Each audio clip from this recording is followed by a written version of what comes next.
देश में कांग्रेस पार्टी की तरफ से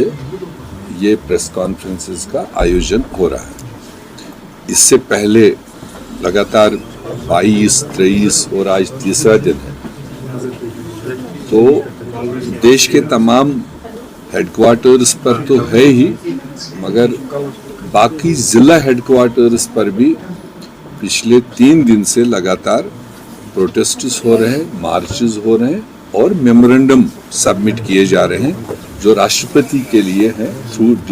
डिस्ट्रिक्ट मजिस्ट्रेट्स। और आप सब जानते हो कि लगातार कांग्रेस पार्टी ये सवाल उठा रही थी कि भारतीय जनता पार्टी का टारगेट है कि जो हमारा आईन है, जो हमारा कॉन्स्टिट्यूशन है, जो हमारे पूर्वजों ने हमें दिया है, और उस कॉन्स्टिट्यूशन को बदलने की उनकी नीयत भी है और उनका टारगेट भी है। आप अगर थोड़ा पीछे जाएंगे, अभी जनरल लोकसभा इलेक्शन हुए और तमाम देश ने सुना कि जब बीजेपी के लोगों ने खुलेआम कहा कि हमें 400 सीटें चाहिए क्योंकि हमें देश का आईन बदलना है, इस कॉन्स्टिट्यूशन को बदलना है, तो उसके लिए उन्होंने 400 सीटों का टारगेट लेकर चले थे। और वो कॉन्स्टिट्यूशन क्यों बदलना था, उसमें उनको एलर्जी क्या है? वो एलर्जी ये है कि इस आईन ने हमारे पसमानदा लोगों को, हमारे शेड्यूल कास्ट, शेड्यूल ट्राइब और अदर बैकवर्ड क्लासेस को कुछ रियायत दिए हैं ताकि वो भी बाकी समाज के साथ आगे बढ़े। वो जो कंसेशंस है, वो जो रिजर्वेशंस है, वो खत्म करने के टारगेट से वो जब और कोई रास्ता नहीं लगा, तो इसलिए टारगेट उन्होंने किया है कि हमें 400 सीटें मिले और 2/3 मेजॉरिटी के साथ में, तभी हम इस काबिल होंगे कि हम उस कॉन्स्टिट्यूशन को जो भीमराव अंबेडकर साहब ने दिया है इस देश को, उनके साथ एक टीम ने दिया है, उसको कैसे बदल दे। तो थैंक गॉड देश समझ गया, पब्लिक समझ गया, 140 करोड़ लोग समझ गए उनकी नीयत को। तो जनरल इलेक्शन में 400 तो दूर की बात है, और देश ने उनको 240 पर लाकर खड़ा कर दिया। एक हिसाब से मुल्क के लोगों ने, नॉर्थ, साउथ, ईस्ट, वेस्ट, तमाम लोगों ने कॉन्स्टिट्यूशन के सपोर्ट में, कॉन्स्टिट्यूशन के हक में वोट दे करके जो कॉन्स्टिट्यूशन की मतलब खिलाफत करने वाले थे, उनके अगेंस्ट वोट दिया, तो 240 पर लाकर खड़ा कर दिया। और एक हिसाब से उनको दिल्ली में सरकार बनाने के लायक ही नहीं बनाया कि कम से कम दिल्ली में सरकार बनाने के लिए 272 मेंबर की जरूरत होती है, तो 240 दे करके उनको आउट ऑफ गवर्नमेंट कर दिया। वो अलग का बात है, बदकिस्मती की बात है कि 2 जो बैसाखियां उसको मिली आंध्र प्रदेश से और बिहार से, कुछ अपने वेस्टेड इंटरेस्ट को लेकर, अपने कुछ कंडीशन को लेकर वो समर्थन में आए और वो फिर हमारे ऊपर बैठ गया, फिर डिक्टेट कर गया। मगर जो टारगेट उनका था, जो नियत उनकी थी, वो उनके दिल से अभी नहीं जा रही,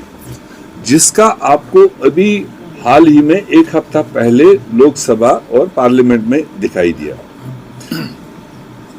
इश्यू अपोजिशन का था, अडानी पर मामला है, उस पर बहस करो, देश में उसकी कार्रवाई हो। जो अमेरिकन एजेंसीज ने उसको इन्वेस्टिगेट करके जिन मामलों में पाया है, वो हिंदुस्तान से कनेक्टेड है और हिंदुस्तान की सरकार को अपना कानूनी कार्रवाई करके इन्वेस्टिगेशन करनी चाहिए और कानून को अपने काम करना चाहिए। नहीं होने दिया, सुनने ही नहीं दिया, पूरी अपोजिशन को बाहर कर दिया। और इत्तेफाक से 2 दिन का पार्लियामेंट में बहस था 75th ईयर ऑफ कॉन्स्टिट्यूशन, 75 साल पूरे होने के उपलक्ष्य पर, उस मौके पर 2 दिन का स्पेशल सेशन था और उस पर तमाम पार्टियां अपनी राय कॉन्स्टिट्यूशन की इफादियत के बारे में सुना रहे थे। और ऑटोमेटिक सी बात है, जब कॉन्स्टिट्यूशन को लेकर आप बात करोगे, वो कोई भी मेंबर पार्लियामेंट हो, उसको शुरुआत तो होनी है बाबा राव अम्बेडकर से, क्योंकि वो उसका निर्माता रहा है, उसको father of the constitution of India कहा जाता है, तो उस नाम के बगैर तो कॉन्स्टिट्यूशन को नाम लेना ही अधूरा है। तो जब ये सिलसिला चला, होम मिनिस्टर जब वापस अपनी बारी पर आया तो आप सब ने विटनेस किया होगा, तो वो तो उसकी अंदर की जो नियत थी वो बाहर आ गई। जो उनका जलन था कॉन्स्टिट्यूशन को लेकर, भीमराव अंबेडकर साहब को लेकर, वो उसको साफ जलका जब उसने चिल्ला चिल्ला के कहा कि जब तक आप जितनी बार आप भीमराव अंबेडकर भीमराव अंबेडकर भीमराव अंबेडकर भीमराव अंबेडकर भीमराव अंबेडकर कह रहे हो,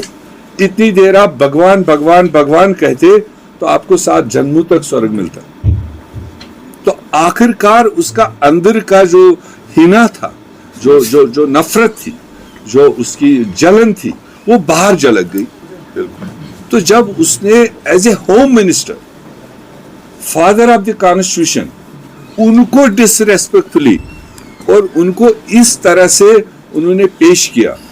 तो कॉमन सेंस की बात है, तो देश नहीं बख्शेगा, सो अपोजिशन भी नहीं बख्शेगा। सो कांग्रेस पार्टी की इनहेरिटेड ड्यूटी है, जिसने इस देश को आजादी दिलाने में रोल प्ले किया, जिसने इस कॉन्स्टिट्यूशन के निर्माता, उसमें 90% कांग्रेसियों का, उस वक्त के कांग्रेसियों का रोल रहा है। और अब जब आज का होम मिनिस्टर, जो हमारे नेता राहुल गांधी जी पूरे देश में चिल्ला चिल्ला के कह रहे थे, जो वो कॉन्स्टिट्यूशन दिखा दिखा के कह रहे थे, किसी माइका लाल की हिम्मत है इसके साथ छेड़ने की, देश नहीं बख्शेगा। और अल्टीमेटली वो बात साबित हुई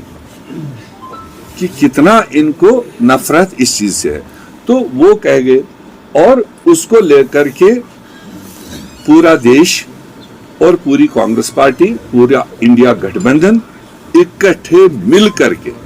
तब से डिमांड कर रहे हैं कि होम मिनिस्टर को हक नहीं बनता है, अमित शाह को